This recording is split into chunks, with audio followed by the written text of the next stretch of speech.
aujourd'hui, je vous retrouve dans une vidéo d'astuces pour le temps des fêtes qui vont vraiment vous faciliter la vie, que ce soit côté décoration, emballage, trouver des cadeaux, même nourriture. Bref, il y a de tout pour tout le monde. J'espère que vous allez aimer ça. Comme d'habitude, n'hésitez pas à faire un thumbs up et à me le dire dans les commentaires. Et si vous n'êtes pas abonné, ben vous devriez définitivement le faire. Vous pouvez le faire en cliquant juste ici. Et sur ce, ben c'est parti!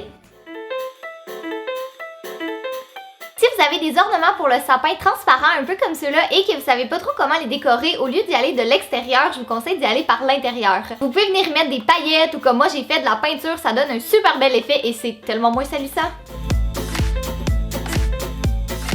Le meilleur chocolat chaud de la terre, selon moi, c'est de venir faire réchauffer du lait et d'y plonger une grosse cuillère de Nutella. Goûtez-y, vous allez voir que c'est le meilleur, vous me remercierez après.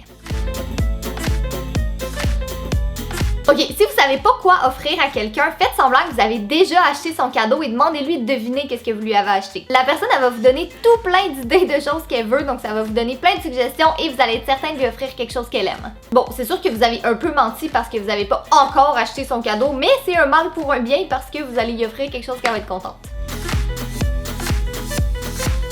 Récemment, je me suis rendu compte à quel point c'était une bonne idée d'utiliser du papier craft pour emballer ses cadeaux. Premièrement, ça coûte vraiment moins cher que du papier d'emballage ordinaire à l'effigie de Noël et ça donne un petit aspect un petit peu plus rustique, plus vintage que vous pouvez personnaliser comme vous voulez. Vous pouvez le personnaliser comme vous voulez en dessinant dessus, en mettant des rubans, en mettant des décorations. Puis je trouve que ça fait vraiment une belle thématique pour des cadeaux de Noël. Au lieu d'écrire sur une étiquette le nom de la personne à qui vous offrez le cadeau, pensez à juste mettre sa photo sur l'emballage. Je trouve que ça fait vraiment une décoration supplémentaire, c'est vraiment cute et bonus, la personne n'aura absolument pas de difficulté à trouver son cadeau et vous n'aurez pas de difficulté non plus à vous rappeler à qui est le cadeau parce qu'il y a directement la photo de la personne. Si vous êtes quelqu'un qui aime boire des boissons chaudes, hashtag Starbucks, je vais vous montrer un DIY de protège-gobelet pour vous éviter de vous brûler. En fait, tout ce que vous avez besoin de faire, c'est de prendre une chaussette et venir la couper de la longueur de votre choix, tout dépendamment de la grosseur de votre verre, et c'est tout. C'est super joli, ça fait vraiment un bel effet DIY et en plus, c'est écologique parce qu'à la place de toujours prendre ceux en carton dans les cafés, ben, vous pouvez toujours réutiliser celui-là. Je sais pas pour vous, mais moi la chose qui m'énerve le plus quand j'emballe des cadeaux, c'est le papier d'emballage qui finit toujours par se dérouler. On dirait que ça arrive à chaque fois. Mais pour contrer ça, vous avez juste à prendre une pince à classeur et de venir la mettre sur le bout du papier d'emballage. Il va rester en place et il ne se déroulera plus. Si vous décidez d'offrir une carte cadeau à quelqu'un, assurez-vous d'y laisser un autocollant blanc derrière pour pouvoir y inscrire le montant. Chaque fois que la personne veut utiliser sa carte, elle va pouvoir rayer le montant précédent et en écrire un nouveau, comme ça elle va toujours être certaine du montant exact qui reste dans la carte cadeau et elle va pas s'en débarrasser s'il reste encore de l'argent. En tout cas, moi c'est vraiment ma hantise, j'ai toujours peur de jeter une carte cadeau puis finalement il reste encore de l'argent dedans, mais étant donné que je savais pas la balance, ben je l'ai juste jeté. On va s'entendre, quand on offre un cadeau à quelqu'un, on veut pas laisser le prix dessus parce que ça enlève un peu la magie de Noël puis le fait de donner un cadeau. Par contre, on dirait qu'à chaque année, il y a toujours un cadeau qu'on est incapable de retirer le prix, soit parce qu'on va briser le cadeau ou parce que ça va laisser des petits résidus d'autocollants un peu partout. Thumbs up si vous savez de quoi je parle. Bref, une manière super facile de faire passer ça ni vu ni connu, ce serait de prendre un autocollant à l'effigie de Noël et le coller par-dessus le prix. La personne n'y verra que du feu. Vous pouvez y écrire son nom, écrire un petit mot, peu importe, mais c'est super joli et vous risquez pas de briser le cadeau. Je vous conseille de toujours utiliser du ruban double face quand vous emballez vos cadeaux. Premièrement, c'est tellement plus facile d'utilisation étant donné que c'est autocollant des deux côtés. Et deuxièmement, je trouve que ça ajoute un petit côté un peu plus net, un peu plus propre parce que, étant donné qu'il colle des deux côtés, ben, vous pouvez le cacher entre les pans du cadeau. Donc ça fait un emballage qui est beaucoup plus joli avec pas plein de morceaux de scotch qui traînent un peu partout.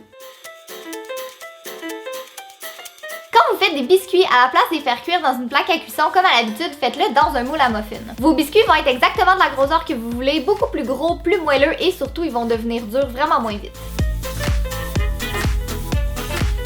Au lieu d'acheter des fausses cannes de Noël, bref des décorations pour mettre dans votre sapin, achetez-en des vrais. Souvent elles sont excessivement moins chères et quelque chose de chouette, c'est que vos amis quand ils viennent dans la maison, ben, ils peuvent carrément prendre une canne de bonbons de votre arbre et la manger. En tout cas, moi je sais que mes amis font ça chez moi puis ils trouvent ça vraiment chouette.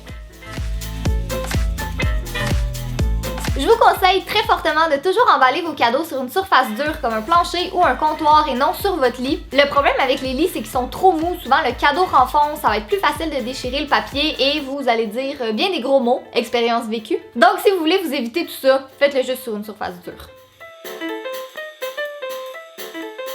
Quand vous emballez vos cadeaux, si vous savez pas trop quoi rajouter en plus du ruban, vous pouvez tout simplement venir mettre une boule de Noël. Ça fait super festif, c'est original aussi parce qu'on voit pas ça trop souvent et si les deux sont de la même couleur, ça donne vraiment un bel effet.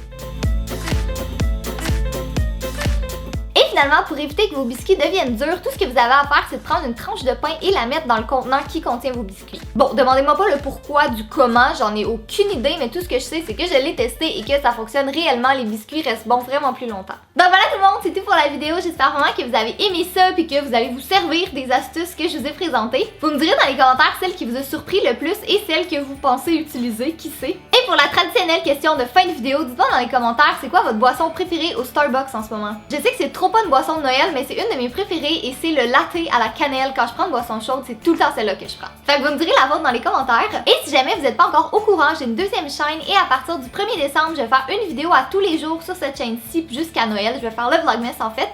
Donc si vous avez envie de voir plus de vidéos, ben n'hésitez pas à vous abonner. Et j'ai également Facebook, Instagram et Twitter. Donc encore une fois, un gros merci d'avoir regardé et nous on se revoit bientôt. Bye!